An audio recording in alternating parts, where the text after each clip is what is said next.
Good evening, folks, and welcome to the Horror Corner.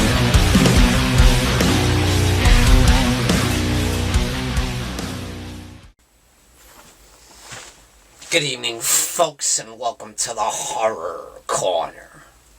I'm your host, Sean Patrick Gershon. This is another movie review. This is Blood and Black Lace. Released in 1964, directed by Mario Bava, and starring Eva Bartok, Thomas Rayner, and Cameron Mitchell.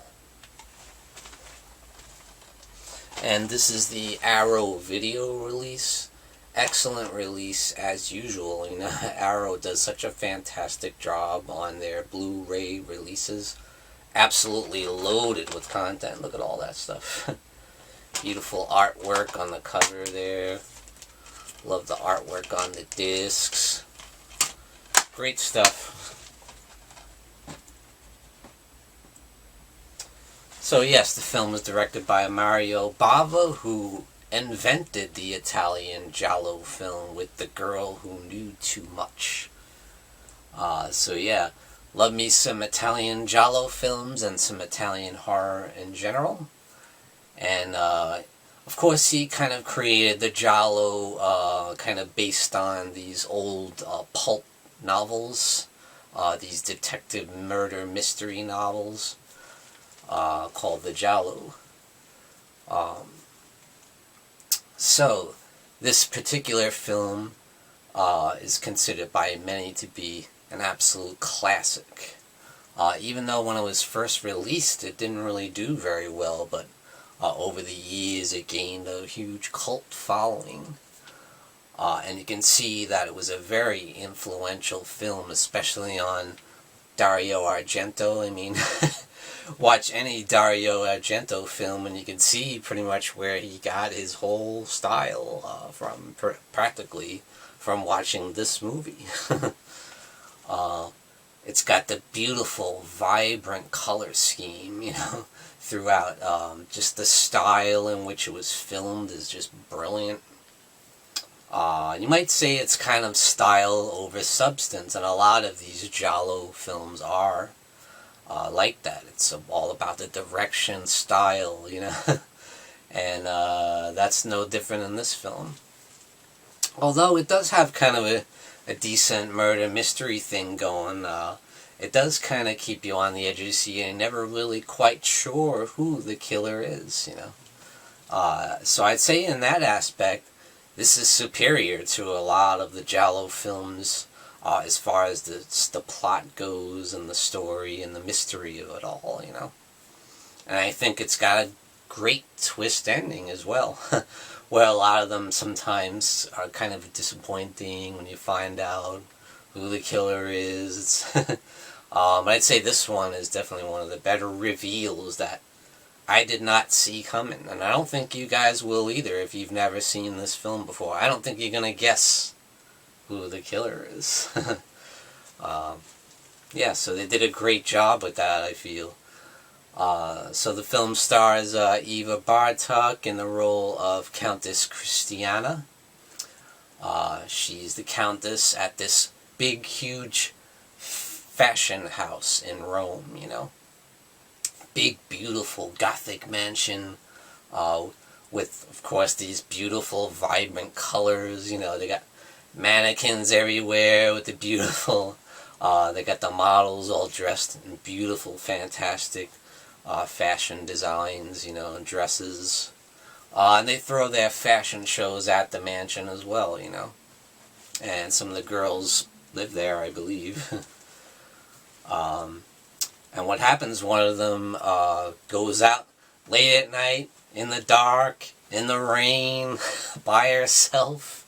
This beautiful girl, dressed beautiful with this red fire engine coat on. You know. And she's murdered by this mysterious killer with this white, like, cloth, faceless mask. And, you know, the fedora, black fedora hat, the black overcoat. And she's brutally murdered. And yeah, there's several brutal murders throughout the film, and you can see how films like this certainly influenced the slasher genre, that was popular throughout late 70s, early 80s. With films like this, for sure, huge influence. Absolutely, Mario Bava. And I'd say that probably his most influential film was Bay of Blood on the slasher genre. A lot of Friday 13th-esque aspects in that movie. Yeah. So definitely Bava, you gotta give a lot of credit to for creating not only the Giallo, but eventually the slasher film, But this is a seriously, seriously stylish film. I mean, the direction, like I said, is just brilliant. The fashion house alone, it's so beautiful, the way it's shot. They got these, like, red mannequins, which is kind of weird, Did you just throw that in there just to make a wild color scheme? Because I've never seen red mannequins anywhere. You got these beautiful, dashing, gorgeous women,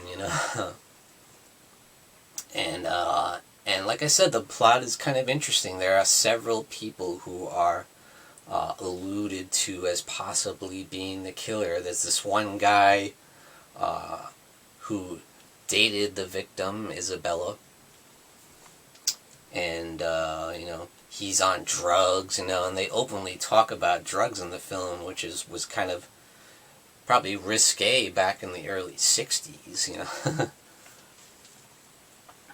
That's the first thing you see in the movie. You see this couple talking about, oh, he needs to get some drugs, Okay, I'll get some for you, And it turns out the women find this diary that Isabella had written. And it's got all kinds of juicy gossip in there about several of the women and several of the men in the fashion house.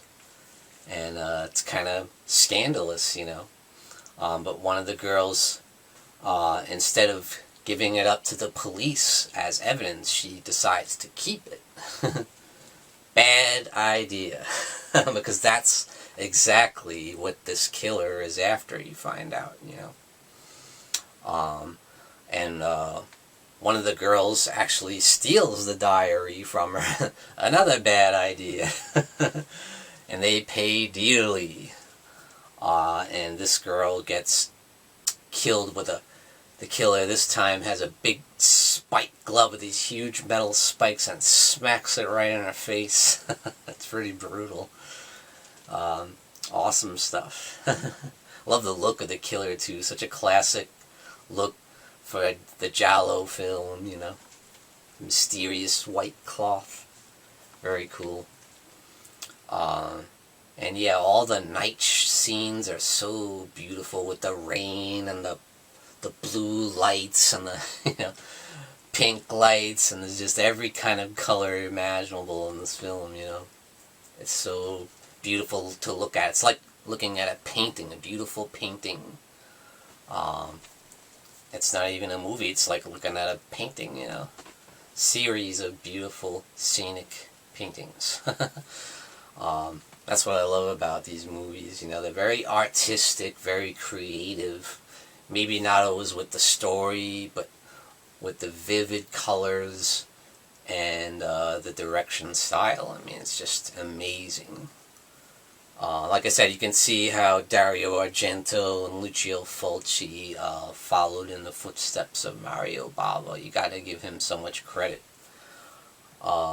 Like I said, the reveal at the end, I'm not going to get into spoilers on that because I want you guys to check it out, because I don't think you're going to be able to decide or figure out who the killer is. I think you're going to be shocked, and it's going to be, wow, I never thought of that. I didn't think it could possibly be that way, I love that. So I did enjoy the ending, I enjoyed the twist. It had some nasty, brutal murders, and this one girl, the killer, kind of tortures her, and interrogates her, He grabs hold of her and he writes down this little black book, "Where is the diary?" And she says, "I burned it," and she burns it in the fire. She threw the diary in the fire. That was pretty dumb, wasn't it?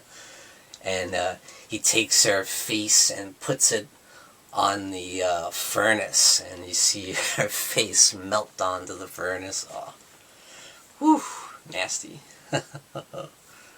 Oh boy. I will say there's one, I love the opening scene, like in the credits, when they show like these beautiful models mixed in with the mannequins. Just the way that shot is so cool in the credits, and you see each actor and actress in the film with these cool close-ups mixed in with the fashion house. Very cool stuff. I love that.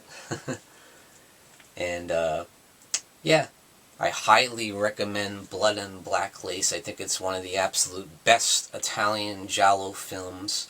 So definitely go check out Blood and Black Lace, directed by Mario Bava, starring Eva Bartok, Thomas Rayner as the inspector, and Cameron Mitchell. One other thing I have to mention about these giallo films is that the detectives in these detective mysteries never seem to have a clue, do they? They never seem to come anywhere close to solving the mystery, solving the murder. They never catch the murderer. They're never even close. And I just find that to be funny, you know. Anyway, I give Blood and Black Lace 2 Devil Horns way up, and thank you for joining me, Sean Patrick Urshan, in the Horror Corner. Tune in and stay scared.